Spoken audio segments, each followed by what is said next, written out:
যে অতীতে যেই ধরনের আপনার দুর্নীতি অনিয়ম যেগুলো হয়েছে, আমরা কিন্তু আসার পরে প্রথম সপ্তাহে অনেকগুলো লাইসেন্স আমরা ক্যান্সেল করে দিয়েছি একদম ফার্স্ট উইকে। এবং পরবর্তীতে আপনারা দেখেছেন যে জাস্ট গত সপ্তাহে আমরা 23টা লাইসেন্স ক্যান্সেল করে দিয়েছি। এবং এখন আমরা যে নিয়োগগুলো দিব এবং যে লাইসেন্সগুলো আমরা ইস্যু করব, এগুলো কমপ্লিট আমরা স্ক্রুটিনি করে ভেটিং করে তারপর আমরা দিব, যাতে কোনো ধরনের এখানে ওই সুবিধাভোগী কেউ না আসতে পারে। বুঝতে পারছেন?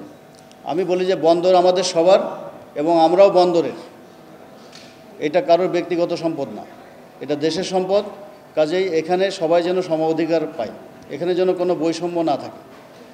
অতীতে যেগুলো হয়েছে, যেগুলো আমাদের নজরে এসেছে এবং আমরা বিভিন্ন তদন্ত কার্যক্রম ইতিমধ্যে পরিচালনা করেছি এবং করছি, এই তদন্তের ভিত্তিতেই আইনগতভাবে যেটা সেগুলো আমরা করতেছি এবং সেটার জন্য আমরা সর্বোচ্চ প্রচেষ্টা নিয়েছি। এবং এখন আপনারা নিশ্চিত থাকবেন যে অ্যাটলিস্ট আমাদের হাত দিয়ে কোনো অন্যায় হবে না, এইটুকু আপনারা আপনাদের উপরে। চট্টগ্রাম বন্দরের গতিশীলতা বৃদ্ধি, বন্দর উন্নয়নে গৃহীত বিভিন্ন প্রকল্পের বর্তমান অবস্থা এবং সার্বিক কার্যক্রম নিয়ে বন্দর অডিটোরিয়ামে আয়োজন করা হয় এই সভার। আলোচনায় উঠে আসে সম্প্রতি করাচি থেকে চট্টগ্রাম বন্দরে আসা পানামার পতাকাবাহী জাহাজ MV ইয়াংজিং ফাজান বিষয়ে। এই সময় বন্দর চেয়ারম্যান জানান, আগেও পাকিস্তানের সঙ্গে সিঙ্গাপুর ও কলম্বোর বন্দরের মাধ্যমে বাংলাদেশের পণ্য আমদানি রপ্তানি হতো।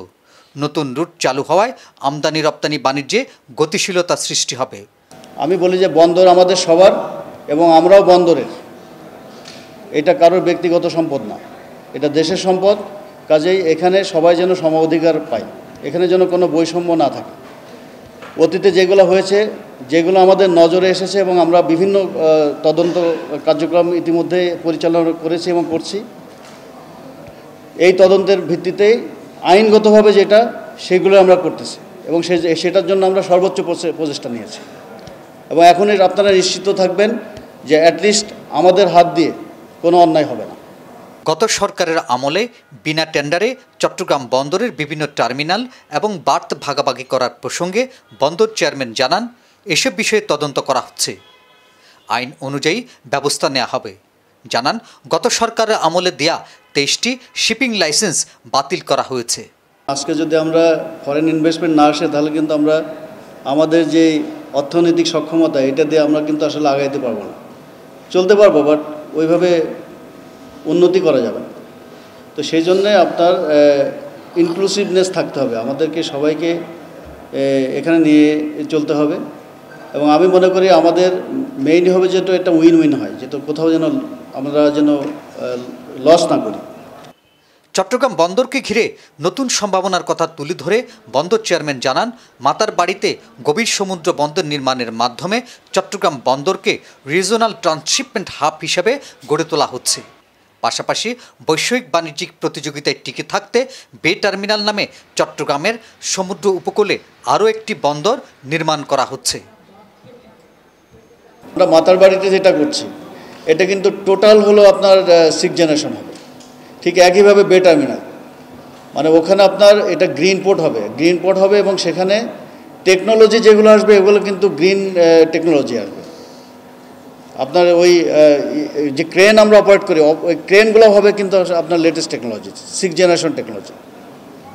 তো বাট এখন যেটা আমাদের যেটা আছে, এখানে আসলে ওই টেকনোলজি আনতে গেলে আমাদের হিউম্যান এবং মেশিন ইন্টারফেস এটা ডিফিকাল্ট হবে।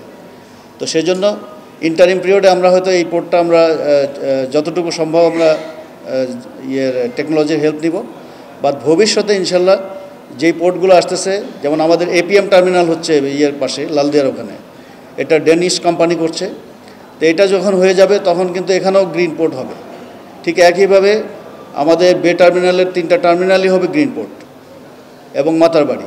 সো ভবিষ্যতে কিন্তু আমাদের এই 3টা জায়গায় কিন্তু আসবে একদম ইকো ফ্রেন্ডলি গ্রিন পোর্ট এবং স্টেট অফ দ্য আর্ট। সবাই তিনি গেল 3 মাসের পরিসংখ্যান তুলে ধরে জানান, 8,83,582 TEUS কন্টেইনার হ্যান্ডেলিং হয়েছে, যা আগের বছরের চেয়ে 76,986 TEUS বেশি। রাজস্ব আদায় হয়েছে ১,৬৪৪ কোটি টাকা।